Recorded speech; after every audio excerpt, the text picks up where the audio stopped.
Elsewhere, the federal government says many herders are undergoing trials in different parts of the country for alleged killings and criminal activities.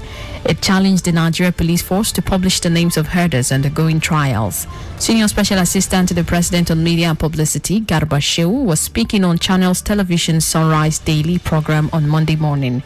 He also absolved President Muhammadu Buhari of any complicity in the herdsmen crisis across the nation.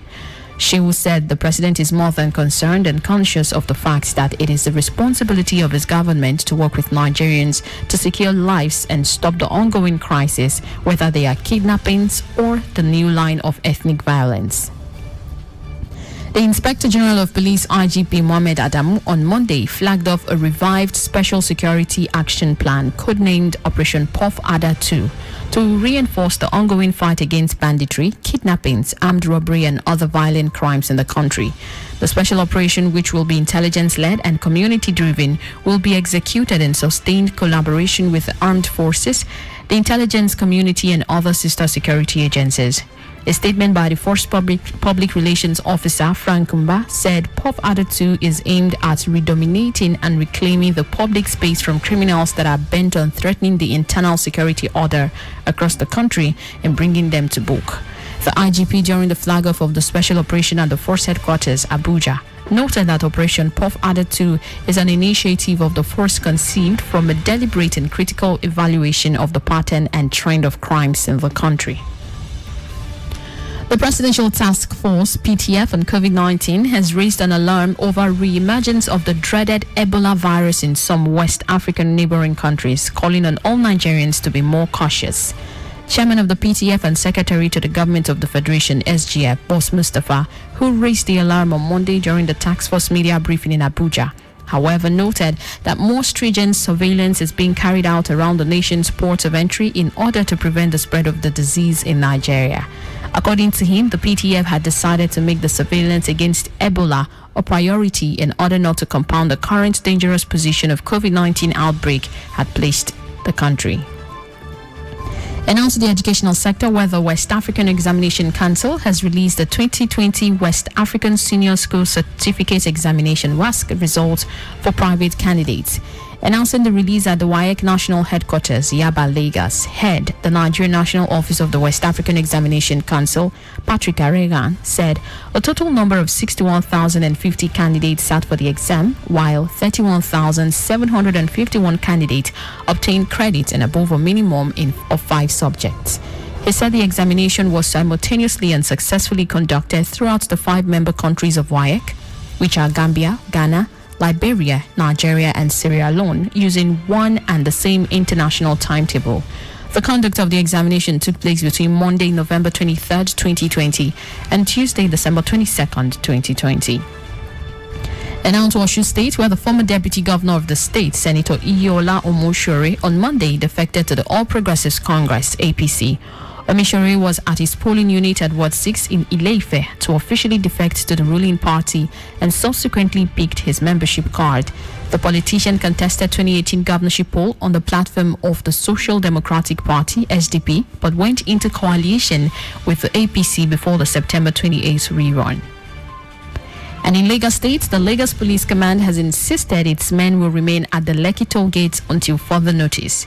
Spokesman of the Lagos State Police Public Relations Officer, Muyiwa Adejobi, on Monday said police officers have laid siege to 5 locations in the state apart from the Lekki toll gates.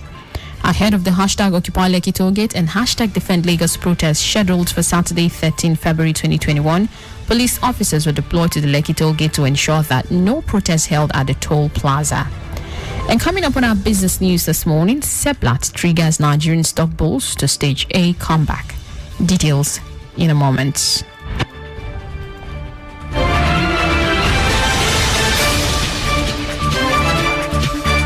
$1,000, $2,000, $3,000, $1 million, $2 million, $3 million, $600 billion, and the last kobo. Oh yes, we follow the money. It's all about the business and the business of business, the gains and the losses, the bulls and bears. the rise and falls, the risk and the satisfaction of seeing the last kobo rise to millions. On KUFM's Business News, the simple and complex jargons of business just make sense. Get the trending news on the morning market, forecasts, investment opportunities, policy changes, and other breakout information on the ever-busy world of business. KU Business News, Monday to Friday on our news dawn, 6:30 to 7 a.m.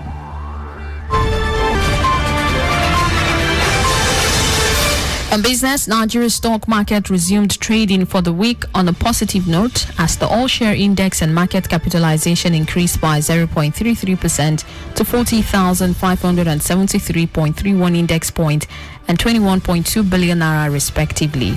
Thus, year-to-date performance advanced to 0.75% at the close of trading. A total volume of 206.2 million units of shares valued at 2.16 billion naira exchanged hands in 4,264 deals as Zenith Bank finished the most traded shares by volume and value at 21.5 million units and 539.6 million naira respectively. Across coverage sectors, the performance was mostly positive as all tracked indices closed up for the day. The NSE Industrials, Insurance, Banking and Oil and Gas advanced by 0.35%, 1.38%, 1.81% and 5.35% respectively. Investor sentiment as measured by market breadth was positive as 31 stocks advanced against 13 decliners. Seplat led the gainers chart for the day while Conoil finished top loser. And that's it on business. Now in sports, where Vina ends goal drought as Chelsea beats Newcastle to go fourth. Details in a moment.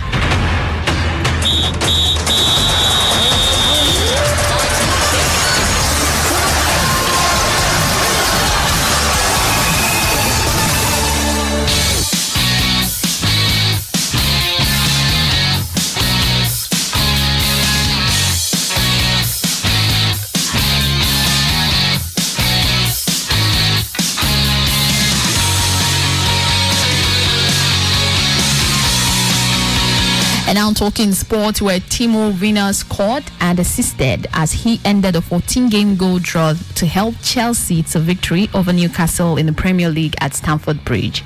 Werner's cross rebounded out to Olivier Giroud to net Chelsea's opener in the first half after France striker replaced the injured Tammy Abraham. Summer signing Werner then made it to 2-0 8 minutes later, scrambling in a flick on at the back post. Victory sees Chelsea move back up to fourth place ahead of West Ham. The Hammers, who comfortably beat Sheffield United earlier on Monday night, are level on points with Chelsea, but both sides sit above defending champions Liverpool as competition for Champions League places heat up. Werner came into this match having not scored since a 4-1 win against bottom side Sheffield United on 7th November. He had chances within the opening half an hour, with the best coming from Marcos Alonso's header, which Werner pushed wide. It threatened to be a similar story for Werner, who has been creative for Chelsea this season but has failed to deliver goals following a high-profile move from RB Leipzig in the summer. But after taking a slap in the face from Newcastle defender Jamal Lewis and running off to receive treatment, Werner returned to the pitch to provide a cross that ultimately came to Giroud to coolly thump into the net, and the German added Chelsea's second from O'Connor before half-time. And finally in sports, Naomi Osaka cruised past Sei Sui in just 66 minutes to reach the semi-finals of the Australian Open. The Japanese third seed, who won the second of her 3 Grand Slam titles at Melbourne Park in 2019, beat Taiwan C 6-2, 6-2. Osaka will face either Serena Williams or Simona Halep, who are both former Grand Slam champions, for a place in Saturday's final. Osaka has had a difficult draw, but the 23-year-old has dropped just one set en route to the last 4. She shaved 2 match points to beat 2-time major winner Gabin Muguruza in the quarterfinals and looked refreshed against Sei. After saving a break point in the opening game of the match, Osaka chased down Sei's slices and shots to take an early break in the first set. She hit 24 winners compared to 14 unforced errors and amassed 12 break points in Sei's serve, converting 4. Osaka beat Williams to win her maiden Grand Slam title at the US Open in 2018, but she has won just one of her previous 4 matches against Halep. Asked if she would watch the match later on Tuesday, Osaka said she always watches Serena's matches. And that's it on Sport News. And that's the news, but before we go, let's take a quick recap of the headline.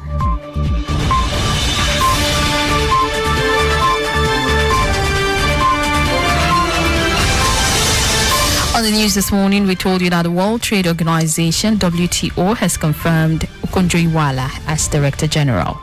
The presidency says many herders are undergoing trial. And finally, in News Dawn, IGP inaugurates Operation Puff Ada 2. Please remember that the continued unity of Nigeria is a collective responsibility. Be sure to play your part. Do not forget, you can listen to us anywhere in the world, either by visiting our website at www.kufm.net, or you can download our mobile app from the Google Play Store. And for visual purposes, you can join us live on YouTube at KUFM Nigeria. KUFM's News Dawn was produced by Lebedum Asagwaram. I am God's Love. Orlando saying thanks for listening.